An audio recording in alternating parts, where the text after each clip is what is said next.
keep riding it as long as I can. Okay, and then you mentioned success, and that kind of leads me to my next question. One of the statements that Pfeffer makes in his book, and I'm going to read it. He says, as a leader, anything you say can become a truth. A leader defines everyone's reality. I really like that because, like you, I like to think of myself as a positive leader. And kind of, I'm kind of a dreamer in a sense where I believe anything is possible.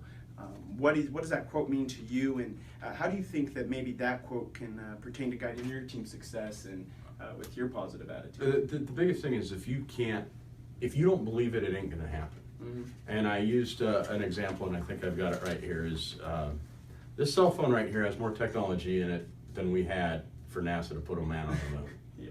So somehow we found a way to do it, and I bet you every day at NASA in the 60s, no one was sitting there around going, can't do it, don't know why we're trying, don't know why we're trying, because if they would have had that attitude, nothing would have been accomplished. I also believe in stretch goals.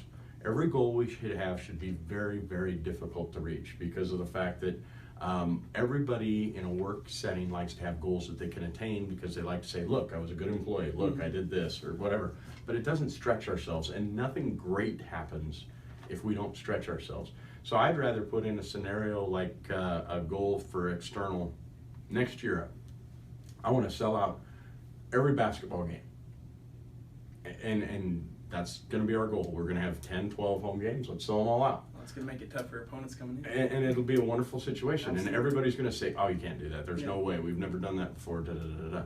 Well, if we set that as our goal and we bust our tails to get to that and we sell out half the games, we've never done that before either. Yeah, totally. And so are we failures? Well, not really. Yeah.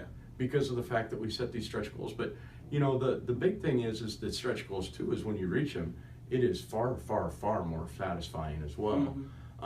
But we need to dream big. There's no reason that the University of Idaho cannot be big time. Totally. And there's no reason that we can't pull it off. And especially in a sport like your sport is basketball, is, you know what? We're going to have a new building. We're going to have all the tools necessary for us to compete at a national level at some point. Next year, maybe not. 2 years from now, maybe not. 5 years from now, maybe. I mean, but it's a scenario where we need to make sure that we're putting our people in place, our steps in place to make sure that we're able to do that and get a little bit better and a little bit better and a little bit better. Because as an old friend of mine used to say, there's no such thing as status quo. You get better or you get worse. There's no such thing as staying in the middle. And as long as we get better every day, there's nothing that we can't accomplish. And I truly believe that. I mean, I truly believe that great things can happen at this institution and we can put ourselves on the map athletically. I wouldn't be here if I didn't believe it. Do I think it'll be easy? Hell no. Do I think it's going to happen tomorrow? No. And is it going to take the work of everybody in this department to get it done? Yeah. But there's no reason that it can't happen. Yeah, totally. So you talked about the stretch goals and having these big ideas in mind, and you told us a little bit about your leadership style. But as you know, I'm a big fan of basketball. I'm a big Butler Bulldog fan, and they have a thing called the Butler Way, and a part of that is humility and being a servant. And Pfeffer also touches on this in his book. Calls it servant leadership. How do you view servant leadership, and do you think that can play a part in athletics? I think it has to play a part in athletics. And I think that, that it can be described and defined in so many different ways. You need to be a servant to your community. You need to be to your staff, to your institution, all these different groups. But, the bottom line is at least with my staff, and hopefully they see that right now, is we just gave away 12,000 t-shirts. And I was in there schlepping boxes with anybody else. And at the same time is maybe doing more, maybe doing less. That could be argued. But it's a scenario where you need to prove to everybody that no job is too great or too small to have the attention of leadership. And, I'm very fortunate here, too, to work with the gentleman next door, and Rob Spear, that he is the athletic director. He controls it all. And there is nothing that he won't do. I see him picking up garbage off the floor to make sure that the dome looks nice. There's nothing that he won't do to make the Vandals better. And at the same time, as I try to do the same thing here, is whatever it takes to make us better. But I think that you need to show in there that you can get dirty with everybody, that you can do these sorts of things, and that you're here to help them. All of us are here because somebody took us under their wing and helped us. I've had mentors in this profession that for some reason, I don't know why, and thank God they did, They took time with me, and they helped me, and they taught me, and they sat me down when I did wrong. They sat me down when I did right, and that they were able to mentor me. And to me, I think that that's something to give back, especially to young people, especially to interns. We don't have enough interns in this department, and it's the only way you're going to gain any experience to get any better. And if we can do that from ground one, it's like anything else. You start a language when you're younger, you start learning math when you're younger. The younger that you can learn kind of how to do the job, the better off you are.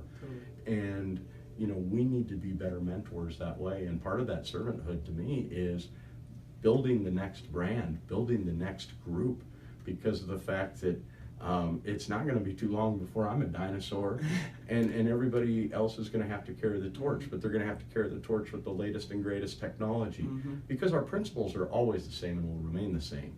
How we get that message out there, how we entertain people games, that's going to always change.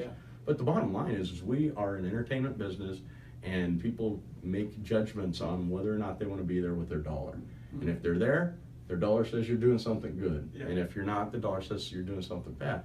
But you know, I can't stress this enough, that servanthood is really an area that is a huge important, because of the fact that you're always needing to take care of everybody. The last thing about it that I would say is it also shows to your staff that you're not a number. That you can really make a connection with them if you're doing things to help them and show them that you're helping them, and build that sense of loyalty. Because there's some people in this business today that could call me in 5 minutes and say, I need you to do this for me. And I'll do it, no questions asked, because of the fact that they've taken so much time with me that they didn't need to do, that I feel like forever indebted to them. And like I said, don't get me wrong, I wouldn't do something illegal or rob a bank or something like that, but hey, I need you to do me a favor, or hey, how do you know about this, or hey, do you know anybody at this school? Those sorts of things. And there's nothing that I wouldn't do for those folks.